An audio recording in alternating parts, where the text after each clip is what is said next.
they needed better systems to trap what was happening on the shop floor.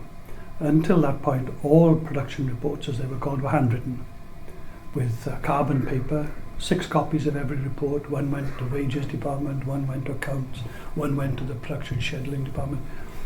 And the further down this 6 carbon copies you went, the trickier it was. You can imagine the quality of record keeping was less than brilliant at times. We were getting into trouble because material was being lost. Customers would ring and say, "Where's my order?" And you couldn't tell them with any degree of certainty where it was. And there'd be lots and lots of panics to try and recover from these things. So it was becoming obvious that the recordings, manual recording systems, weren't up to the job. And so someone, and I don't know who, decided, well, we've got to do something about this. The computer department are the people to sort this out. Computers are a new thing. And Jim was tasked with putting a team together to do this. When I joined the department, the first steps had been taken to put a computer system in, which was punch card based, in a part of the plant that was the most critical in terms of record keeping at the time, a place called the slab yard.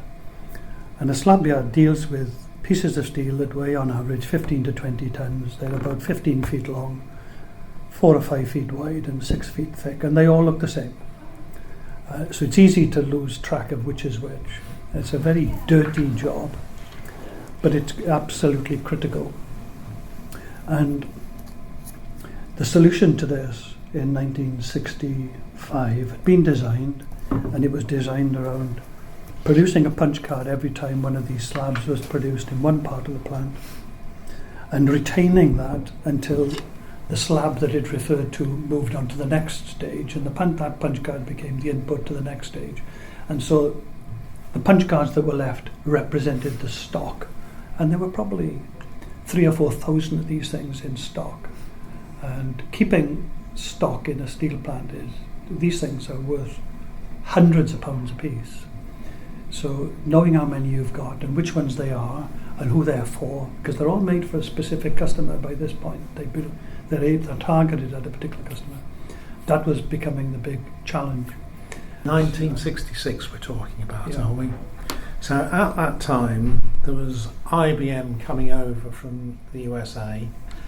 ICL hadn't been formed at that point, but there was Ferranti and Elliott and Yep. GC and all in the UK market. And how were such decisions made? Was there a procurement policy, or was it the IBM salesman that tipped the balance? Well, they were silo decisions, I think. We had General Electric process control machines. Those decisions were made by the Industrial Automation Department. The Operational Research Department had a Pegasus, one of only 38 ever built. And they did a lot of the work on the design and layout of the plant using this Pegasus machine and running process models and all sorts of things. We almost never had any dealings with them, or with the industrial automation people. They were different silos. Competition, almost, not then, but certainly later. The accounting systems, there were Power Samus accounting machines. They'd been there for decades, probably. But they were the biggest users of the 1401, 1410s.